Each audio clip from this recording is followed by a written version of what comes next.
नताशा के चले जाने की वजह से घर में दुख का माहौल बन गया था। जिन जहरीले तीखे मोमोज की वजह से नताशा की जान गई थी, उस बुढ़िया को अभी तक पुलिस पकड़ नहीं पाई थी।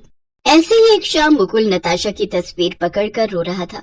तभी वहाँ उसकी बहन रजनी आती है।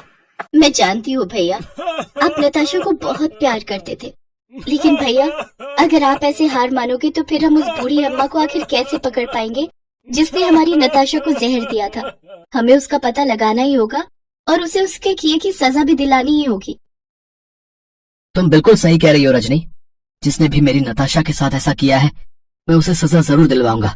हमें ये पता लगाना ही होगा कि आखिर उस अम्मा ने ऐसा क्यों किया, जो उसने उसे जहर वाले मोमोज खिलाकर मार डाला। तुम अभी मेरे साथ पुलिस स्टेशन चलो, मुझे बुढ़िया का स्केच बनवाना है। मुकुल अपनी बहन रजनी को अपने साथ लेकर पुलिस स्टेशन जाता है और उस बुढ़िया का स्केच बनवाता है। पुलिस उस बुढ़िया की छानबीन शुरू कर देती है।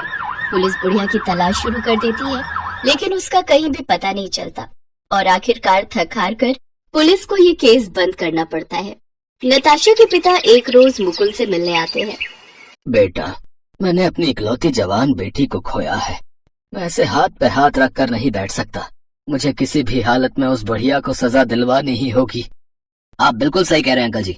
जब तक मैं इस बात का पता नहीं लगा लेता कि आखिर उस बुढ़िया ने नताशा और रजनी को वो जहरीले तीखे समोसे देने की कोशिश क्यों की, मैं चैन से नहीं बैठूंगा।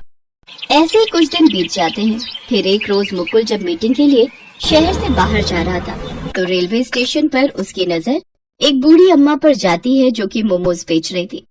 मुकुल सोच में पड़ जाता है। अगर मैंने सीधे जाकर इससे सवाल किया तो ये यहाँ से भाग जाएगी। फिर हम कभी नहीं जान पाएंगे कि इसने ऐसा क्यों किया। पहले मुझे इसे अपनी बातों में फंसाना होगा। राम राम काकी, ये मोमोज कैसे दिए? 20 रुपए प्लेट है बेटा। अरे वाह, ये तो बहुत ही सस्ते हैं। अरे बेटा, इस उम्र में तो बस पेट भरने के लिए कमा लूं उतना ही काफी है। महंगा बेचकर मैंने कौन सी जमा पूंजी इकट्ठी कर लेनी है। बोलो कितनी प्लेट करूं? आप एक प्लेट पैक कर दो। वो बुढ़िया जल्दी से एक प्लेट पैक करके मुकुल को दे देती है।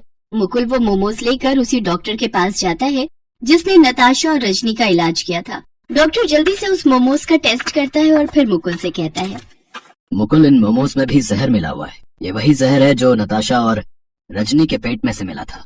रजनी की जान तो मैंने जैसे तैसे बचा ली थी, लेकिन नताशा के पेट में ज्यादा मात्रा में जहर जाने की वजह से उसकी जान चली गई। ऐसे तो न जाने ये कितने लोगों को जहर दे चुकी होगी और कितनों को मौत की नींद सुला चुकी होगी।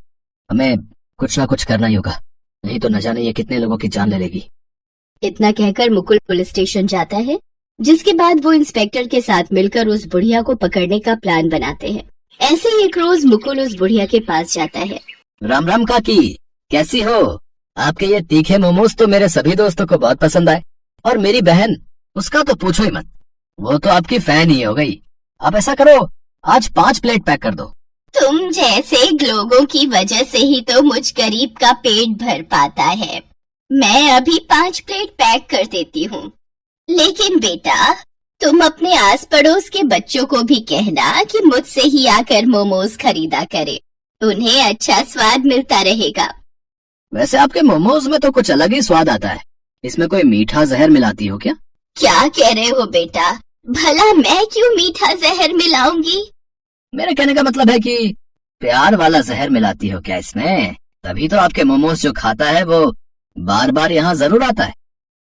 ये लो बेटा, ये तुम्हारे तीखे मोमोज तैयार हो गए। अब तुम यहाँ आते रहना। ऐसे ही वक्त गुजरता जाता है। धीरे धीरे मुकुल ऐसे ही उस बुढ़िया का भरोसा जीत लेता है। फिर एक रोज वो उस बुढ़िया से कहता है, अम्मा, तुम्हारे मोमोज की रेसिपी मुझे भी बताओ ना, ताकि मैं भी ऐसे मोमोज बना सकूं। ऐसा करो, आप मेरे साथ मेरे घर चलो और मुझे भी ये बनाना सिखाओ। नहीं नहीं बेटा, मैं तुम्हारे साथ नहीं चल सकती। तुम्हारा भी परिवार है, वो सब क्या सोचेंगे, किस बूढ़ी मुसीबत को ले आया। काकी, मैंने सबसे बात कर ली है, किसी को भी कोई आपत्ति नहीं है। इसके बाद मुकुल उसे अपने घर लेकर जाता है, जहाँ पहले से पुलिस, डॉक्टर, नताशा के पिता और रजनी मौजूद होते हैं। काकी, आपने मुझे पहचाना? याद आया कौन हूँ मैं? नहीं बेटा, अब नजर कमजोर हो गई है तो पहचान पाना मुश्किल है।